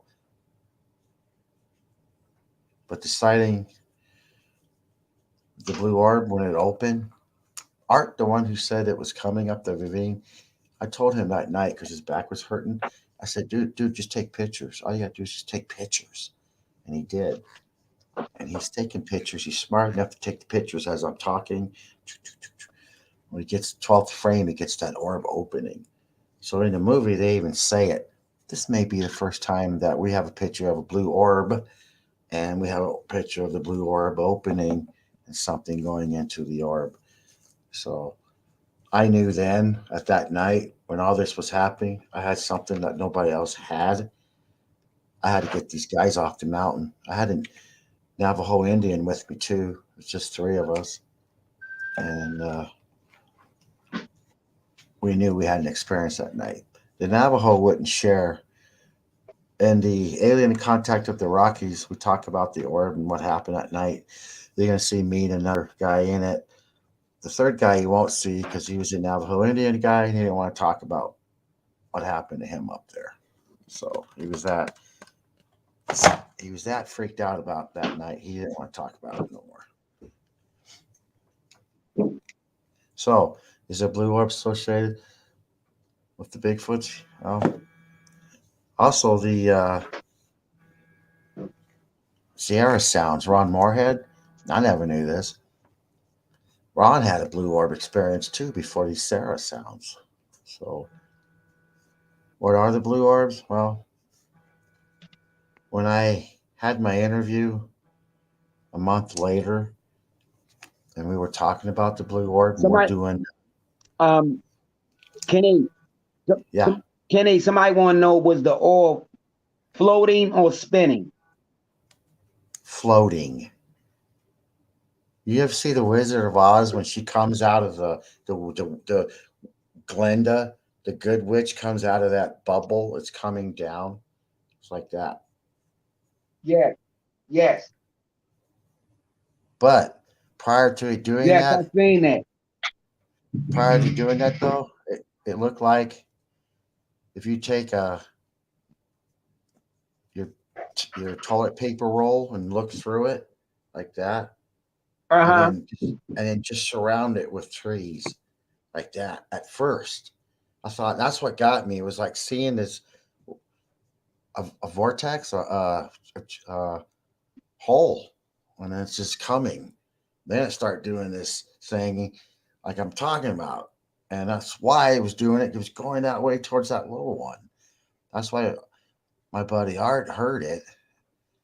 That's what made me go to the right of me and get the Gen 3 back up. Now, did I take any pictures with my camera? No, I Gen 3 scoped it, the little one. Didn't have enough time to pull camera up, take my picture like I had it on a Gen 3 night vision scope. So, and the little one looked like um, the Adams family, that little cousin Ed, really stout and and you could see it it was a little juvie, and it was built well. That's just enough to see when it went down. I think it went to all fours. Wow. Then after that, it's like, prior to that, seeing that, we had a daytime reconnaissance in that area. See, I was sent to another area that day. I pulled my guys out of that area. I said, we're not doing this area. I just don't fill it. I moved us down about a quarter mile down and up on a ridge. That's why we got it, because I moved us. But when we're doing a daytime reconnaissance, I find a footprint, a smash print, right below the rocks. It's beautiful. So we go back and we cast that in the day. So we're going to go back now at night to the same area because I did the daytime, found the print. We're going to come back, change the area, went to the good area. I know what I'm doing as far as filling it.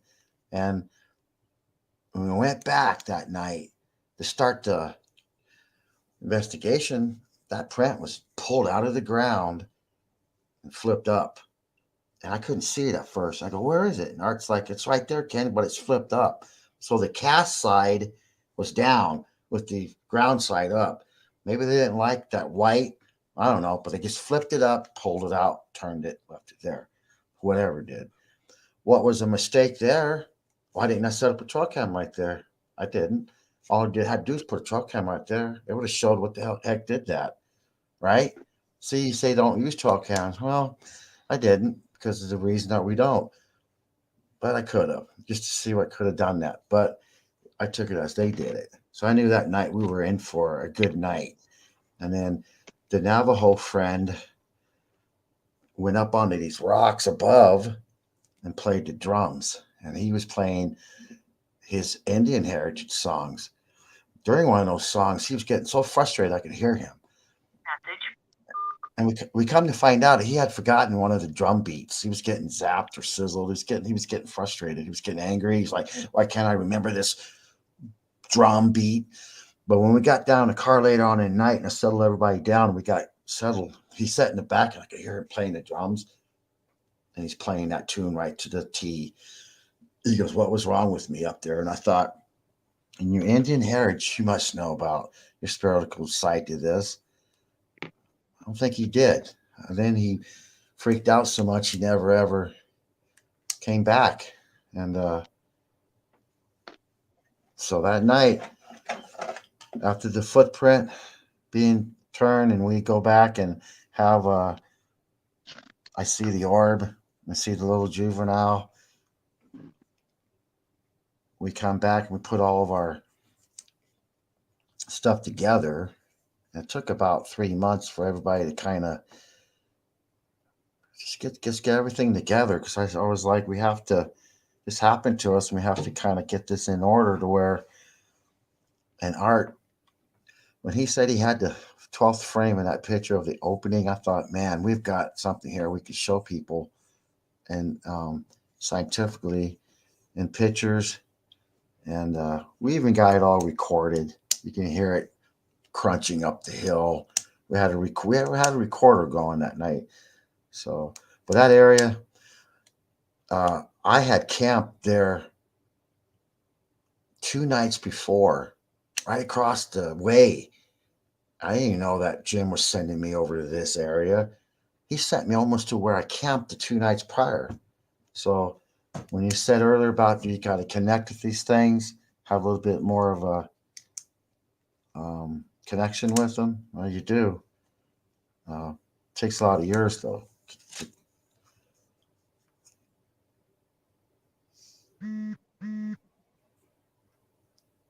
Are blue orbs healing orbs?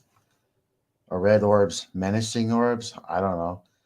I know that when my movie producer was doing our movie, he's very sick, and I was told that he might not even made it through the filming. And I thought, man, why did he come out and film me? He goes, because he wants to get you on film before, you know. I thought, man, that's just too much. So I would tell my blue orb, you go heal Ron, because I feel the orb was a good orb, you know. And I know that Ron got better, and not too long after I did all what I was thinking that heal him, I think it did. So I thought my blue orb's a good orb. So now the size of the orb, you want to say it's the size of a basketball, size of a, you know what I said it was the size of? A Volkswagen. Believe it or not. Look at a Volkswagen, how round like that. So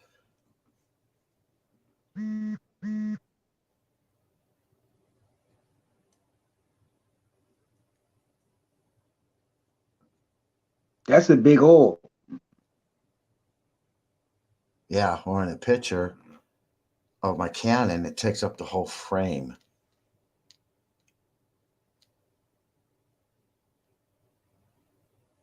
Not the Canon you blow up, Canon camera. Yeah. So they can question what they see. Um, are they getting visuals?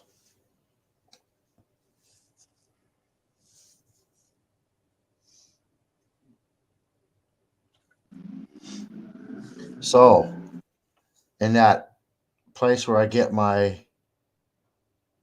place I got the orb,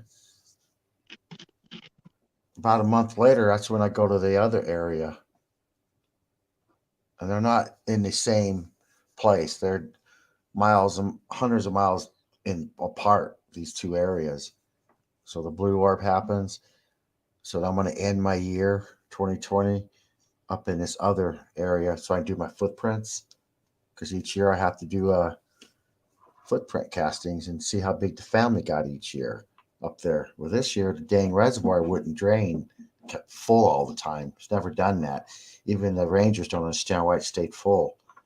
So I see it still go up, and I can't get any prints because it's still full. It's not receding. I can't get any prints.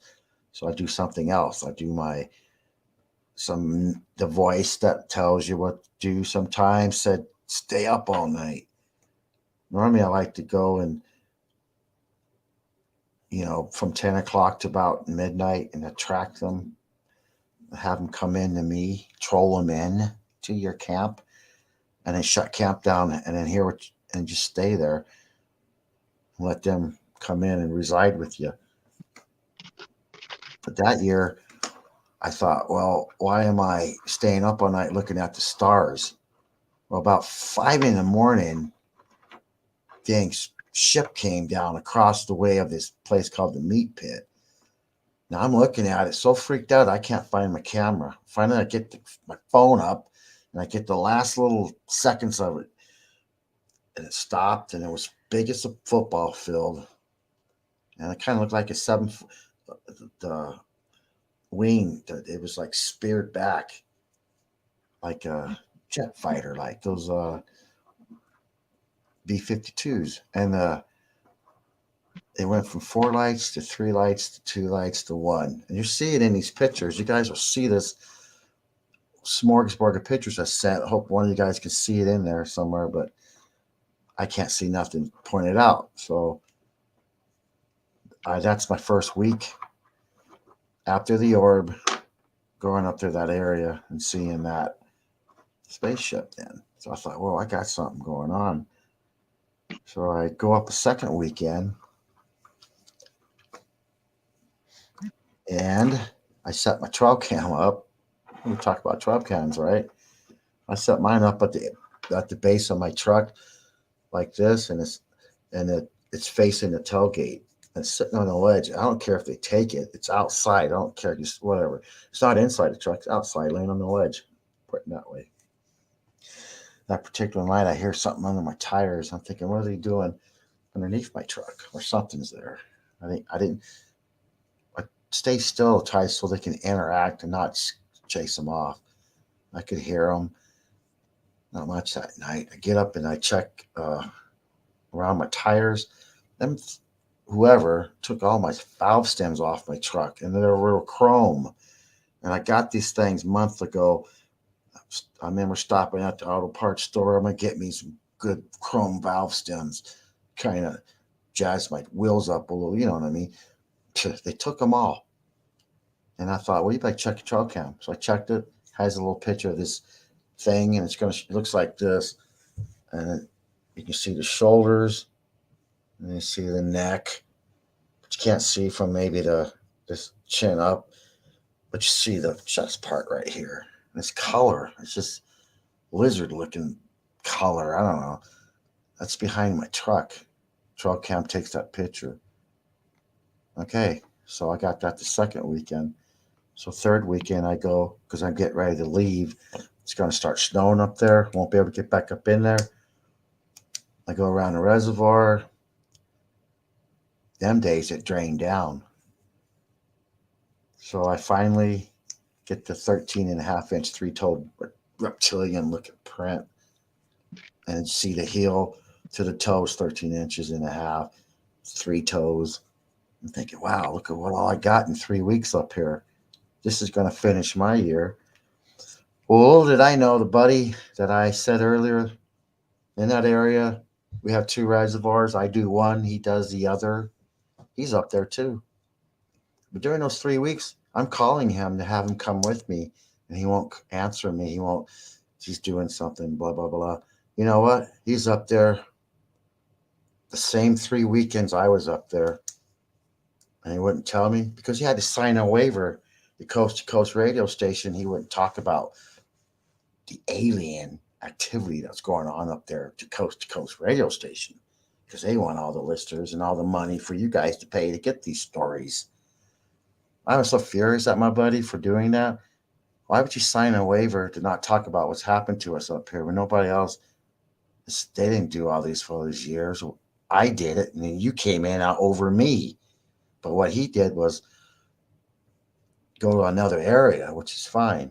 So, but guess what happened to him? The whole 3 weekends he was up there, he got a spaceship came over and zapped them with a beam, and then they got something of a Bigfoot up in there. It's over 12 feet tall. I've seen that one time in a meat pit by myself. The BFRO left me one night, and that thing came to my tent and was grunting in my window at me. And it was so big, it had to bend over and put his head in my window, like his cockeye down in there.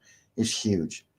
And the Jason, though, my buddy, when he signed that waiver not to talk about it, Connie Willis and all them, Connie, had that happen to them the same time I had all this happen.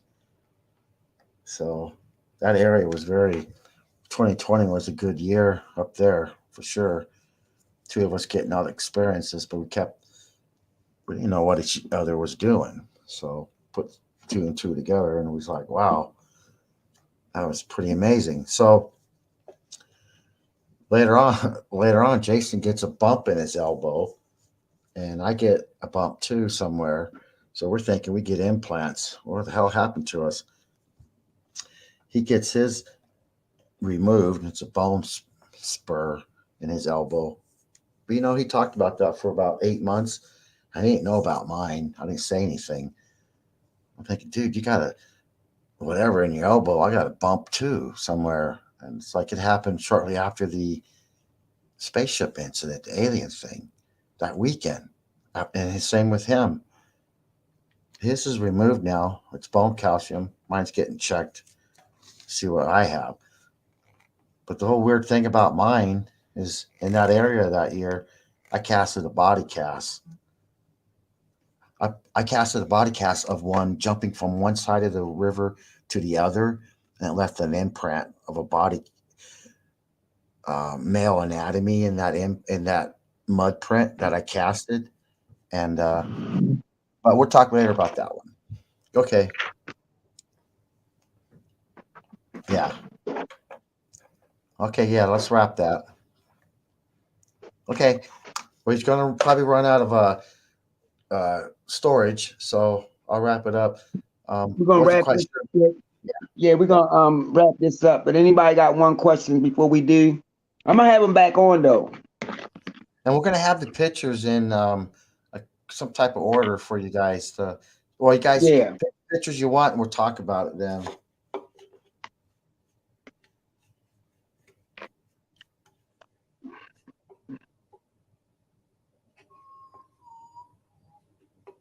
Oh, one question is somebody want to know is how do you attract them to your camp? When we go out, and normally we have a group, and they're loud. We get them to know that we're there, that they can hear us, and to attract them into the camp, you troll them in by shutting the camp down and let them come in and interact with you because they want to come in and touch your tents. They want to come in and forage around your food. Just be as loud as you can prior to you going and shutting your camp down, and let them come into it. And a lot of times that works. It seems like they are inquisitive. They want to know what we're doing. They live in a world of roughness. They want to come in and see our metallic stuff. I've seen them. They touch our windows. You could put food out for them. But one time one was eating a box of cereal right out of the box, like it's just lifting it up and it's shaking the flakes in his mouth. So, do some gifting. And what time do they come in? Who knows? When they want to. Yeah, but Yeah, but like Kenny said though, next time we're gonna have the pictures in order. I'm gonna have them Yep. back on here. Heat up, man. All right, all I'm gonna right. have them back. Okay, bye. I'm gonna have them back on here. You know what I mean? Real soon, so we can finish up Okay, our thank you. All right, so I'm gonna upload this, y'all. I want to say thank you to everybody that showed up and Okay, showed out. Thank you as always, and Kenny, thank you for coming you bet. on Okay, and sharing that, sharing your encounters. And I'll keep in contact with you. And I want to say we'll see y'all on the next True Doug Man Encounters. Good night, everybody.